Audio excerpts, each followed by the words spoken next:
குண்டலினின்னு சொல்லப்படுற 7 சக்கரங்களை பற்றியும், மூன்றாவது கண் தேர்ட் ஐயை பற்றியும் இந்த வீடியோவில் நாங்கள் பார்க்க இருக்கிறோம்.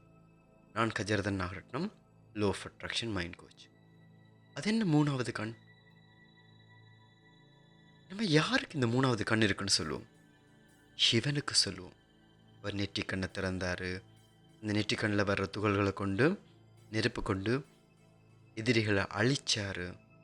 சில பேருக்கு நல்லது செஞ்சார். இந்த மாதிரி புராண கதைகள் கேள்விப்பட்டிருப்போம். அப்படி அந்த மூன்றாவது கண்ணுக்கு பின்னுக்கு என்ன உண்மைகள் மறைஞ்சிருக்குன்றது தான் இந்த வீடியோவில் நான் உங்களோட பேச போகிறேன்.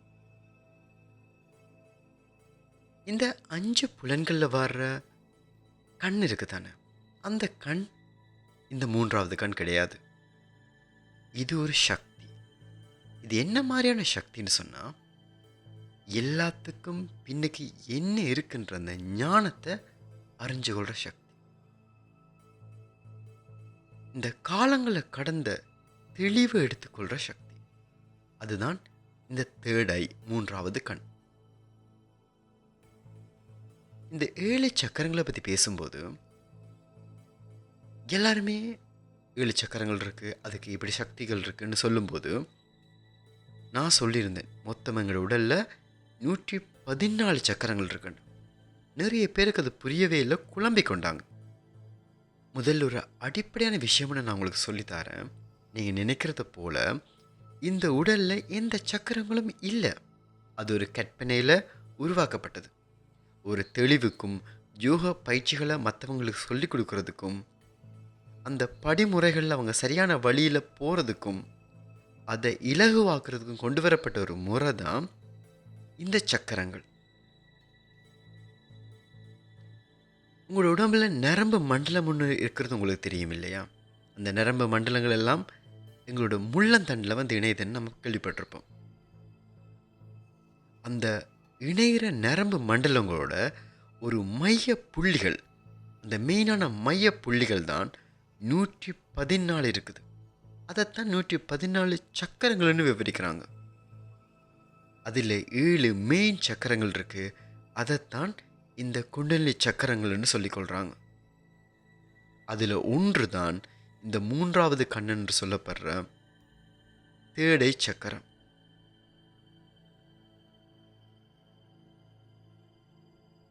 இந்த மனித உடல் வெறும் எலும்பாலும் சதையாலும் உருவாக்கப்பட்ட ஒரு பௌதீக பொருள் கிடையாது. அதுக்கு அப்பால் ஒரு சக்திமயமான ஒரு நுட்பம் ஒன்று இருக்குது. அதுக்கும் அதை ஸ்பிரிச்சுவலில் சூட்ச்ம உடல்னு சொல்லுவாங்க. அந்த சூட்ச்ம உடலில் எங்களோட வாழ்க்கைக்கும் எங்களோட ஆன்மீக முன்னேற்றத்துக்கும் தேவையான ஆற்றல்கள் பயன்படுத்தப்பட்டிருக்குல்ல, அந்த ஆற்றல்கள் அங்கே இருக்குது. அந்த ஆற்றல்களில் முக்கியமான ஒரு ஆற்றல் தான் இந்த குண்டலினி.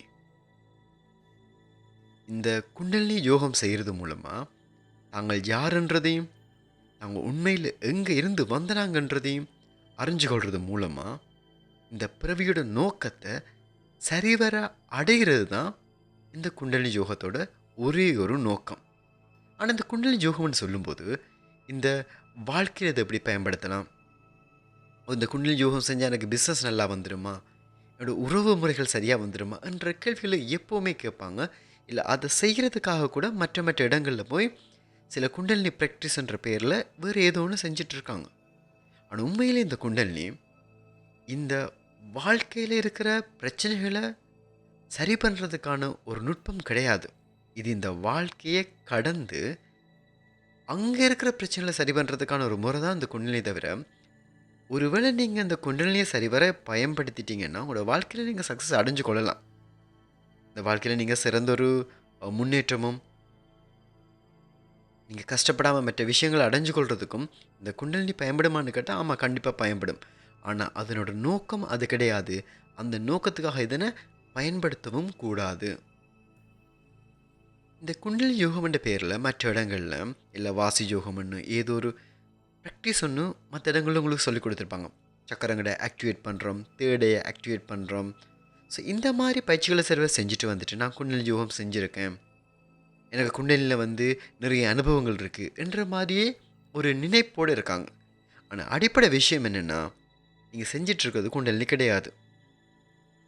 அந்தளவு ஈஸியாக நீங்கள் சொல்கிற வேயில் குண்டலினி ஆக்டிவேஷன்ன்றது நடைபெறாது. அதுதான் உண்மை.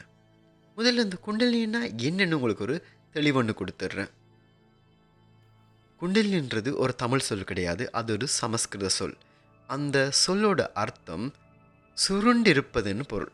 அது என்ன சுருண்டு இருக்கிறன்னா, இந்த குண்டலின்றது ஒரு பாம்பு போல் எங்களோட முள்ளந்தண்டோட அடிப்பாகத்தில், அந்த சக்கராவை தான் மூலாதார சக்கரம் என்று விളിக்கிறாங்க.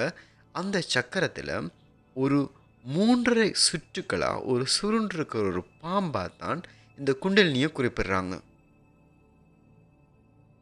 அது செயலற்ற நிலையில் இருக்கிற ஒரு நெருப்பு, இல்லைன்னா ஒரு அறியாமை, எத்தனையோ வழிகளில் சொல்லலாம். நீங்கள் விளக்க உற்று பார்க்குறதாலேயோ, இல்லை சும்மா உட்கார்ந்துருக்கிறதாலேயோ, இல்லை அந்த சக்கரங்களை உத்து பார்க்குறதாலேயோ உங்களுக்கு இந்த குண்டலினி ஆக்டிவேஷன் நடைபெறாது. அந்த வேல அந்த ஆக்டிவேஷன் நடக்காது. இந்த மூலாதாரத்தில் இருக்கிற இந்த சுருண்டிருக்கிற பாம்பு கற்பனையில் அது உங்களோட முள்ளந்தண்டு வழியாக உங்களோட உச்சந்தலையை அடைகிறது தான் நீங்கள் உங்களோட ஆத்ம ஸ்வரூபத்திலிருந்து பிரம்மம் என்ற நிலையை அடைகிறீங்க. அவ்வளவுதான் குண்டலினி. இந்த 7 சக்கரங்களில் இந்த 3வது கண் என்ற இந்த சக்கரம் ரொம்பவுமே முக்கியமானது. இந்த சக்கரம் அறிவுக்கான சக்கரம், அதாவது ஃபுல் ஆஃப் நாலேஜ்.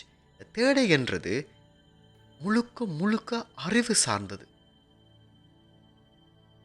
இப்போ சாதாரணமாகவே சில உள்ளுணர்வுகள் எங்களோட வாழ்க்கையில் நடக்கிற சின்ன சின்ன பிரச்சனைகள்லேருந்து வெளியே வர்றதுக்கும், இல்லை சில பேரோட இந்த விஷயங்களை பேசாதுண்டு ஒரு இன்ட்யூஷன் ஒன்று சொல்லும், பார்த்தா அது பேசாமல் இருக்கும்போது இந்த பிரச்சனையும் வராமல் இருக்கும். ஒரு விழிப்புணர்வு ஒரு சாதாரணமாகவே ஒரு அளவில் எங்களுக்கு இருக்கும். பட் இந்த தேர்டை ஆக்டிவேட் ஆகியிருந்துச்சுன்னா இந்த உள்ளுணர்வும் எங்களுக்கு தெளிவாக இந்த காலங்களை கடந்து பார்க்குற சக்தியும் இந்த விழிப்புணர்வும் அளவு கடந்து போய் இருக்கும். அது எவ்வளோ தூரத்துக்குன்னா, எப்படி இந்த பிரபஞ்சத்தை படைச்ச இந்த பிரம்மத்துக்கு ஒரு விழிப்புணர்வு எந்த அளவு இருக்குமோ, எந்த அளவு நாலேஜோடு அது இருக்குமோ, எந்த அளவு தெளிவோடு அது இருக்குமோ, அந்தளவுக்கு உங்களாலும் இந்த வாழ்க்கையை தெளிவாக பார்க்க முடியும். அதை பார்க்குறதுக்கான கண் தான் இந்த தேடை என்று சொல்லப்படுற 3வது கண். ஆன்மீகத்தில் இந்த மாதிரி சக்கரங்களோட அடிப்படைகளை அறிஞ்சு கொள்றதுக்கு எடுத்த உடனே இதுக்கு முன்னாடி போக முடியாது. அப்படி ஒரு வழியே கிடையாது. நீங்கள் முதல்ல வாழ்க்கையில் சக்ஸஸ் அடைஞ்சு தான் அதை சார்ந்து தான் இந்த ஆன்மீக பாதையில் சக்ஸஸ் ஆக முடியும்.